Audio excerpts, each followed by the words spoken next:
Assalamualaikum warahmatullahi wabarakatuh. Selamat pagi semuanya. Pertemuan kali ini kita akan membahas tentang descriptive text.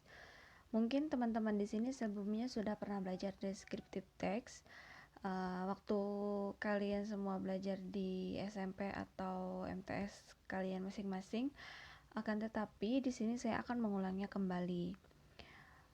Nah, untuk konten atau apa saja sih yang akan dibahas hari ini di tema yang berjudul descriptive text itu, yang pertama, what is descriptive text? Jadi, apa itu descriptive text? Yang kedua, social function of descriptive text atau fungsi sosial dari teks deskriptif. Yang ketiga, generic structure of descriptive text atau struktur bahasa pada descriptive text. Yang terakhir yaitu language features of descriptive text atau fitur-fitur bahasa yang ada di teks deskriptif. Oke, kita bahas satu-satu ya. Yang pertama, what is descriptive text? Descriptive is a type of text which gives description about an object, living or non-living things, such as person, place, or thing. Jadi, teks deskriptif itu adalah bagian dari teks yang mendeskripsikan suatu objek, baik itu benda hidup atau benda mati, seperti mendeskripsikan manusia, mendeskripsikan tempat, atau mendeskripsikan barang. Nah, akan tetapi di fokus pertemuan kali ini yaitu hanya membahas descriptive of place. Jadi hanya menceritakan atau menggambarkan sesuatu tempat. Nah, dalam bahasa Inggrisnya itu istilahnya adalah tourist attraction. Nah, tourist attraction ini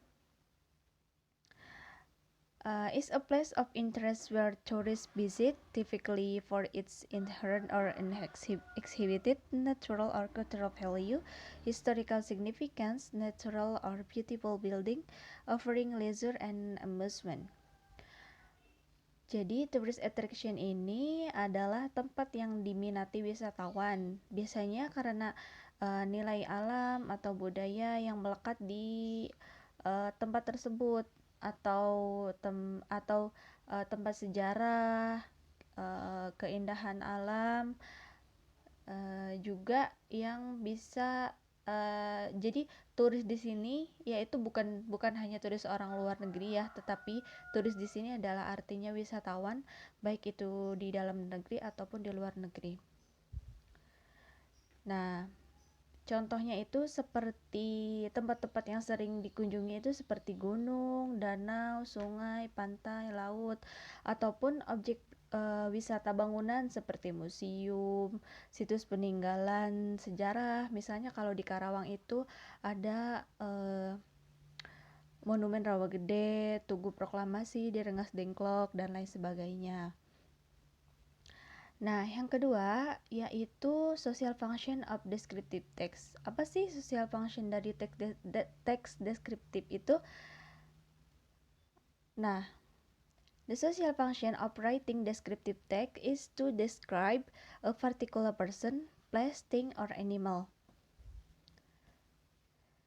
Jadi, fungsi sosial dari teks deskriptif ini yaitu untuk menggambarkan seseorang, untuk menggambarkan tempat, untuk menggambarkan barang ataupun hewan.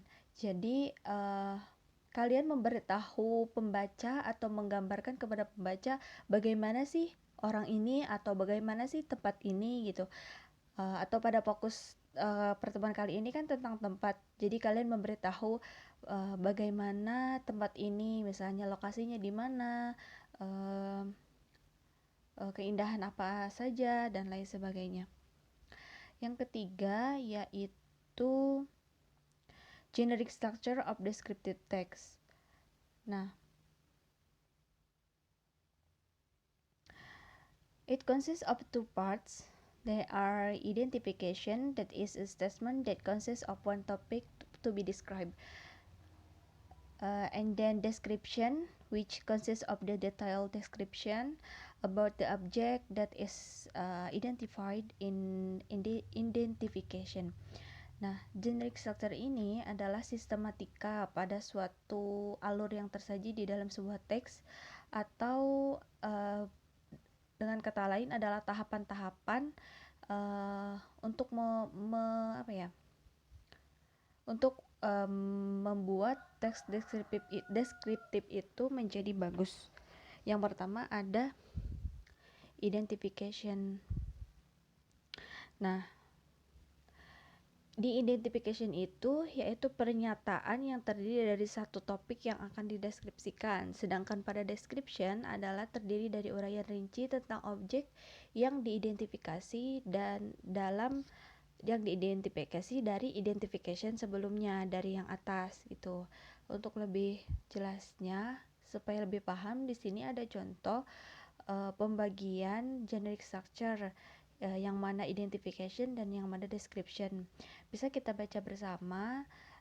Di sini ada teks deskripsi yang berjudul Kembang Island atau Pulau Kembang. Nah, bisa kita baca bersama. Yang termasuk ke dalam identification-nya yaitu Kembang Island is a delta located in the middle of the Barito River, included in the district administrative region Alalat, Barito Kuala, South Kalimantan, Indonesia. Jadi pada identification ini menceritakan di mana lokasi dari Pulau Kembang ini. Nah, selain di mana, ini kan hanya contoh. Biasanya di identification itu selain menyajikan di mana tempatnya, tapi juga mendeskripsikan gimana cara kita ke sana, terus apa yang terkenal di tempat ini dan lain sebagainya. Nah, pada bagian description itu adalah mendeskripsikan secara lebih luas lagi. Biasanya sebagai contoh, kalian bisa mendeskripsikan aktivitas apa yang bisa dilakukan di sana. Nah, bisa kita baca bersama. Di Kembang Island ini menceritakan tentang Kembang Island ini adalah habitatnya dari ratusan monyet-monyet, juga beberapa spesies burung. Di antaranya yaitu bekantan. Bekantan ini adalah hewan atau monyet yang mempunyai hidungnya panjang, terus adalah hewan yang pemalu, terus hewan yang pemalu ketika ada visitor atau pengunjung datang, dia malu gitu. Nah, kita juga bisa menarik perhatiannya dengan kita membawa beberapa makanan seperti kacang, pisang, dan makanan lainnya. Nah, jadi seperti ya teman-teman, kita bisa dibaca bersama atau dipahami dari contoh ini. Selanjutnya, yang terakhir yaitu language feature of descriptive text.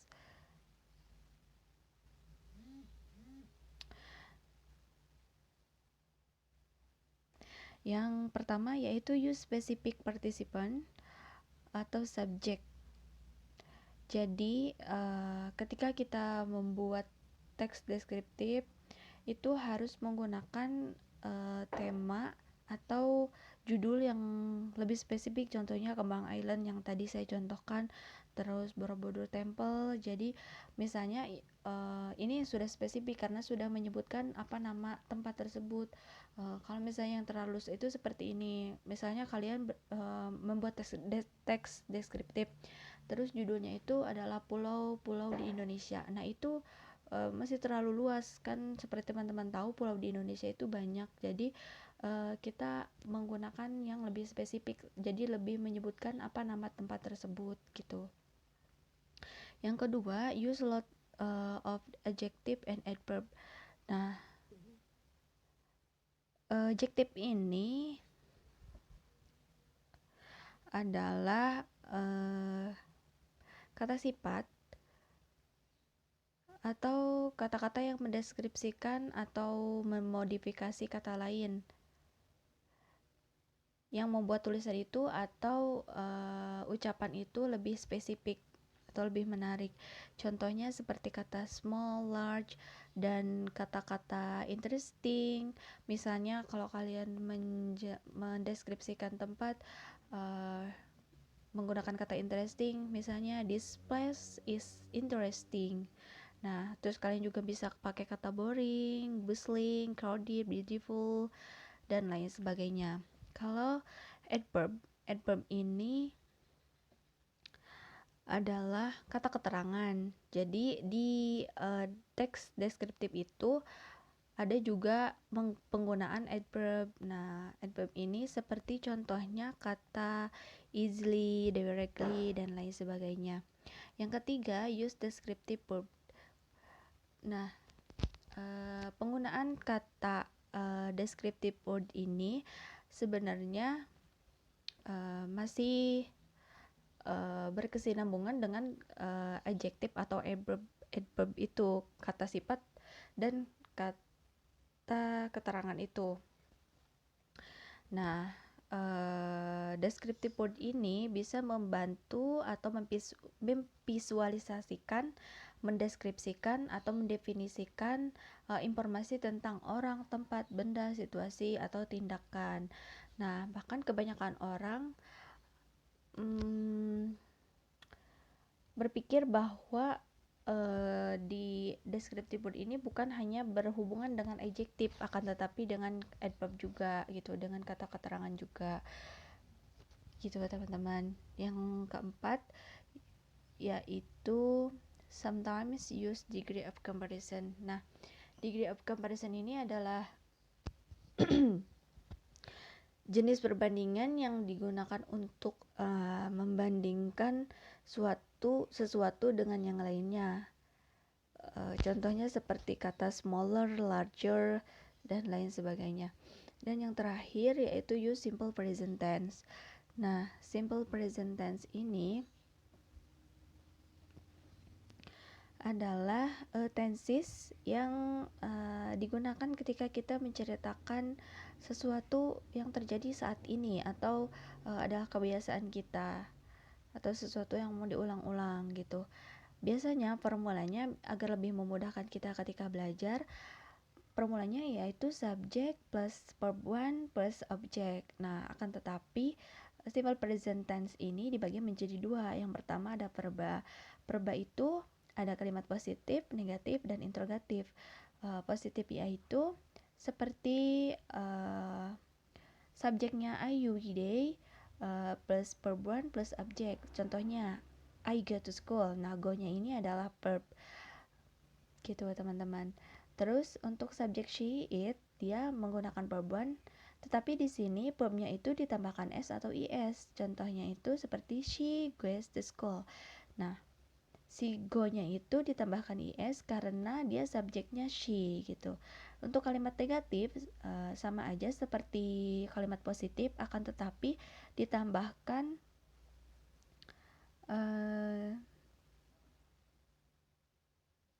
do not ya, untuk ditambahkan do not atau don't untuk menandakan bahwa kalimat ini adalah negatif. Contohnya seperti I do not go to school atau I don't go to school. Nah, untuk she, it, dia memakai does, jadi does not plus verb one plus object.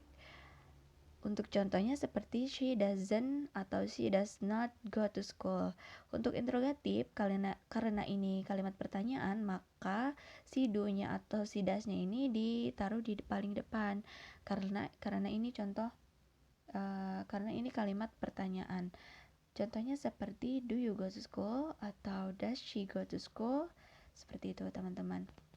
Kemudian untuk nomina sama ada 3, positif, negatif, interrogatif. Nah, untuk di teks deskriptif ini kebanyakan menggunakan nomina. nomina present tense nomina, karena kebanyakan sih tidak menggunakan kata kerja ya teman-teman, tapi tidak menutup kemungkinan ada, akan tapi jarang. Seperti kalimat berikut yang di contoh yang tadi saya berikan, itu ada present tense yang termasuk kepada nomina, yaitu kalimat positif nomina, Kembang Island is a habitat for hundred of monkey. Nah, Kembang Island ini kan pronounnya atau kata gantinya it, jadi dia pakai to be atau verbnya itu is. Jadi ini adalah present tense nomina gitu teman-teman. Dan kalimat interrogatifnya kalimat negatifnya yaitu tinggal ditambahkan not saja sesudah to be gitu. Jadi untuk subjek I dia pakai am, terus ditambah not plus objek. You, we, they, to be-nya are, terus she, he, it, to be-nya is. Dan interrogatif seperti biasa, to be-nya itu di depan. Jadi am plus subjek atau I plus objek dan kalimat pertanyaan yang akan ditanyakannya. Kemudian are, you, are plus you, we, they plus objek, kemudian is plus she, he, it plus objek, begitu teman-teman. Oke, mungkin cukup saja di pertemuan kali ini.